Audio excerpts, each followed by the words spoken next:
每個人都向往童話世界裏面嘅奇妙歷程，但有一種嘅童話故事既可怕又令人期待。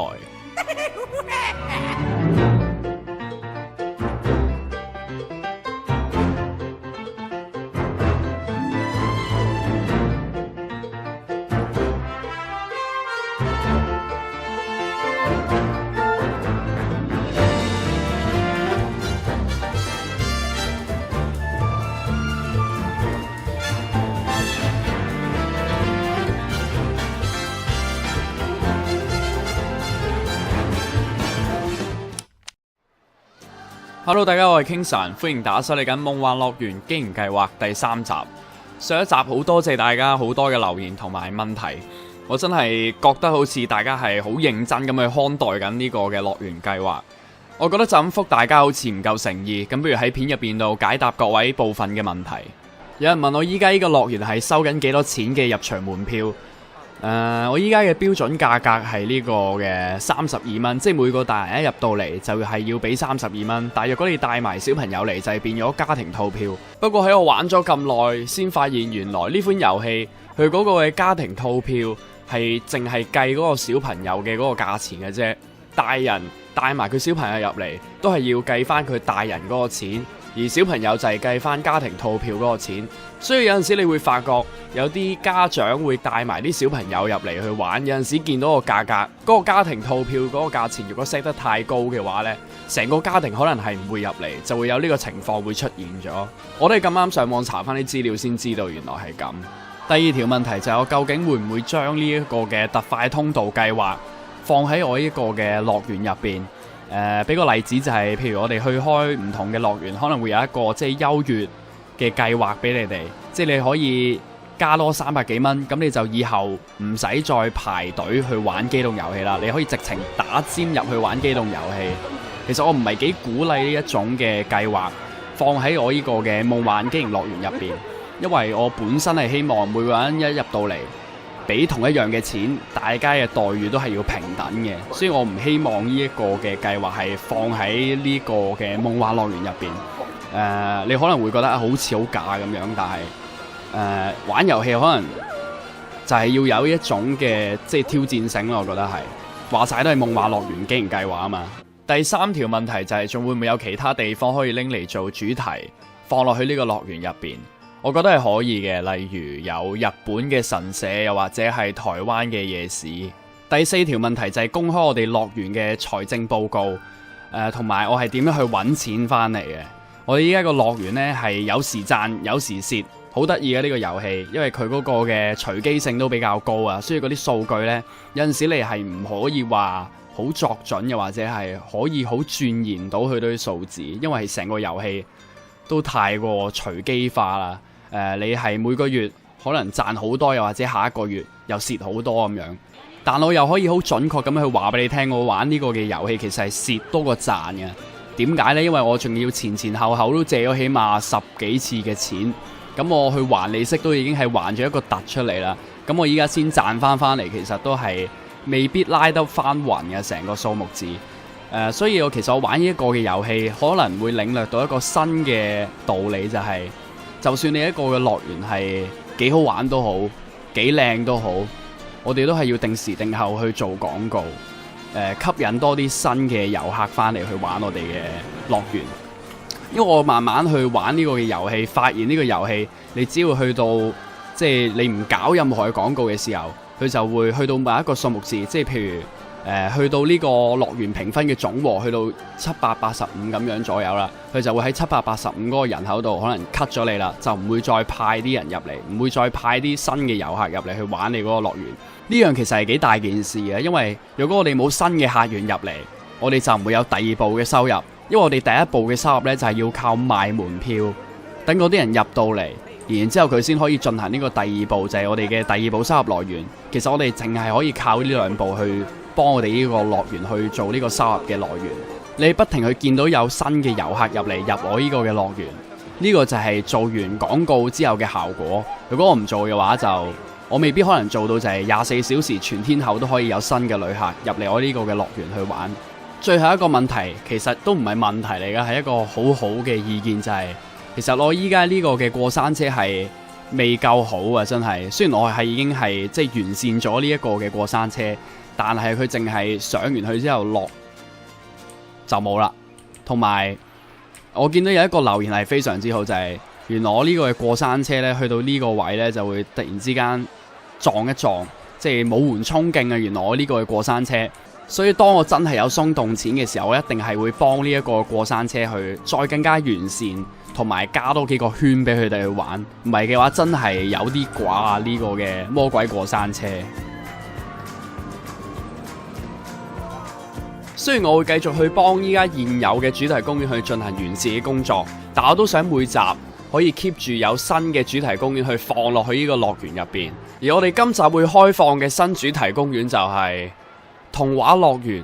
上一集就有人問我會用一個點樣嘅方式去分隔唔同嘅主題區域，因為我哋依家嘅香港文化大街係用一個連接住嘅方式去伸延出去我哋嘅樂園，所以我哋今集起嘅主題樂園可以用一個比較特別啲嘅方式，例如可以整條河咁樣去分隔我哋嘅童話世界主題公園。而如果要喺呢塊地入邊隔一個地方去起個新嘅主題區域，就係會喺我香港文化大街嘅後面呢個地方，先推一個完整嘅地形落去先，因為我想用水去分隔我哋新嘅嗰個主題區域。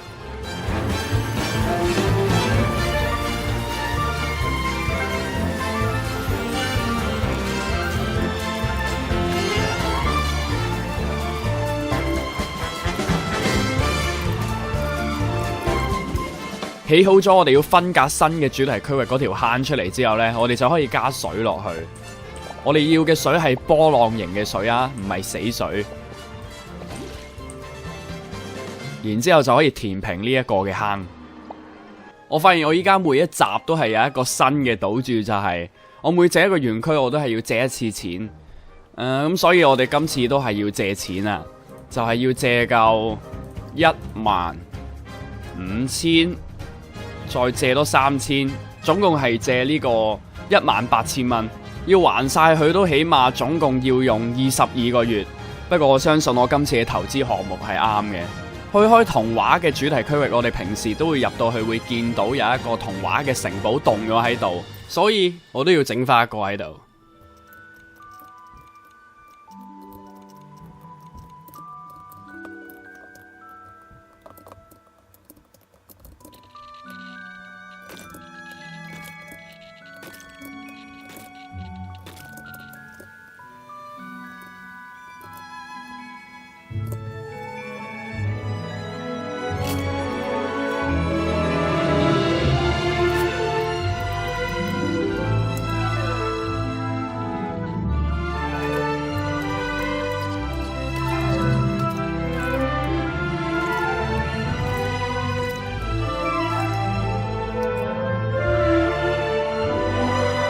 由於呢個新嘅主題區域係童話，所以嗰條路呢，我想用比較花少少嘅路，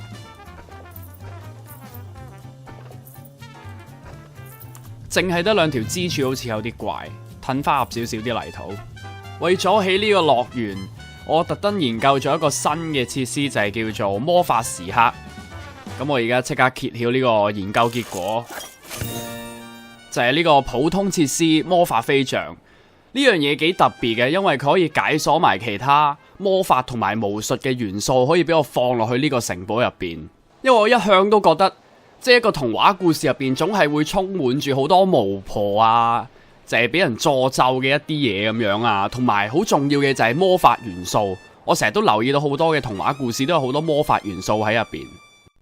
研究咗嗰個機動設施之後呢，仲會解鎖好多關於巫婆嘅裝飾品。所以若果你想整童話故事嘅世界，我覺得呢一個嘅研究品呢係好適合大家去解鎖。不過要襯翻城堡同埋童話嘅主題，所以我而家要用啲比較現成啲嘅建築物去放翻落去。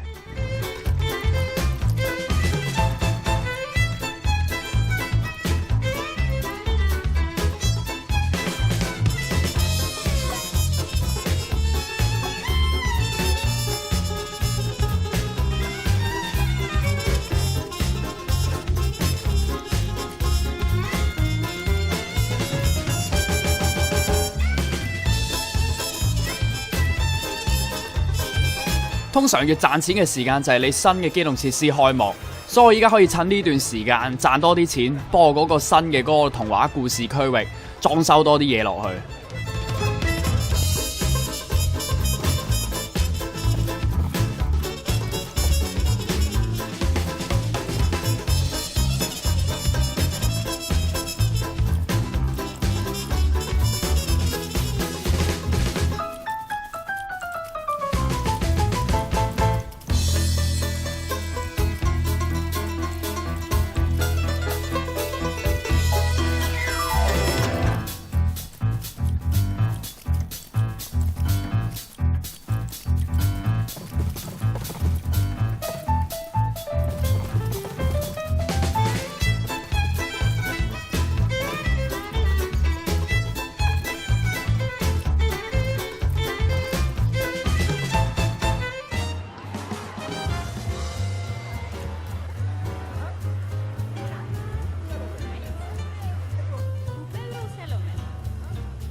只要我個樂園評分係咁升嘅話，咁我嘅遊客總數亦都係咁升。我而家就可以好好咁樣去趁呢一個嘅時間，不停係咁揾錢翻嚟，去裝飾我嗰個嘅童話樂園世界。童話世界嘅主題公園點少得要有公主嘅呢個藝人存在呢？一定要放落去。然後仲有呢位就係香港咖啡奶茶嘅吉祥物，可以幫我哋 sell 多啲客啊！仲有幫我哋設定翻個行走路線，淨係會喺呢個童話世界度出現。呢個情景真係啲人係擁實晒成間鋪頭，啲人係搶緊啲乜嘢呢？搶緊可以擺翻屋企嘅紀念品嚟噶！救命！我依家個樂園係非常之多人，係咁進進出出。我依家係咁不停係咁賺緊錢，不過我賺嘅係樂園嘅門票。呢啲錢只不過係過眼雲煙，一時之間突然之間飆咁多嘅啫。可唔可以持續咁樣去有呢種嘅收入呢？就要睇我嘅努力啦。其實呢個樂園唔係淨係可以起呢個機動設施，亦都可以整呢個嘅軌道設施俾佢哋去玩。我覺得我可以整一個有故事性嘅遊覽車，俾遊客坐上去玩，開展一個拯救公主嘅一個故事。You got the invitation, you got the right address. You need some medication, the answer's always yes. A little chance encounter could be the one you've waited for. Just squeeze a bit more. Tonight we're on a mission. Tonight's the casting call. If this is the real audition, oh God, help us all. You make the right impression, then everybody knows your name. We're in the fast lane. Someone in the crowd could be the one you need to know. The one to finally lift you off the ground. Someone in the crowd will take you where you want to go. If you're the someone ready to be friends, the someone ready to do what you need to do till they discover you and make you more than who you're seeing now. So with the stars aligned, I think I'll stay behind. You gotta go and find that someone in the crowd. 由當初嘅零去到依家小有成績，我決定鏟晒所有報紙廣告，轉做買電視廣告。呢鋪我一定瞓晒身落去，買成1萬蚊一個月。既然都買晒電視廣告啦，即係我都試下加翻門票價格，即係合理啲啊嘛，起碼希望揾到錢啦。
之前講咗有一個機動遊戲係會帶有故事性，希望大家會鍾意。歡迎旅客乘搭《女巫歷險記》，請各位乘客坐穩，我哋嘅故事即將就要開始。喺中古世紀，女巫以廢棄礦坑作為基地，密謀將住喺城堡裏面嘅公主帶走，目的係令所有嘅美女從此喺世界上消失。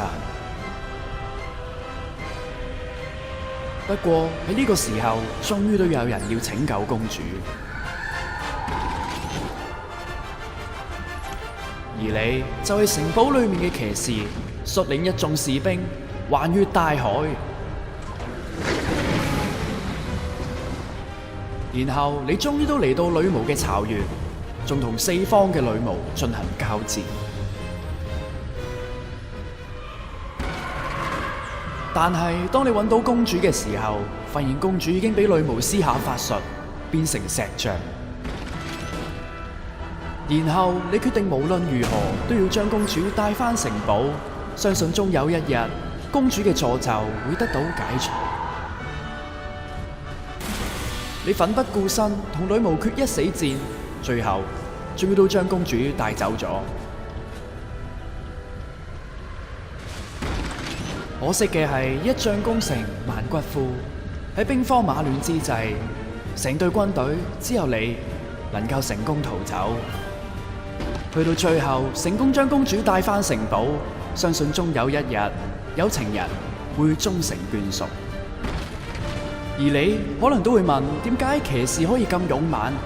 事關係因為佢飲咗香港特色咖啡，呢款飲品喺園區正在進行8折中。好多謝大家收睇呢一集，如果你想嘅話，你都可以留言俾我睇，因為我上一集嘅留言我都係睇晒，有好多打嘅說話在心中。景3已經收到晒，如果你中意呢一集，可以 like 一集，下一集再見，拜拜。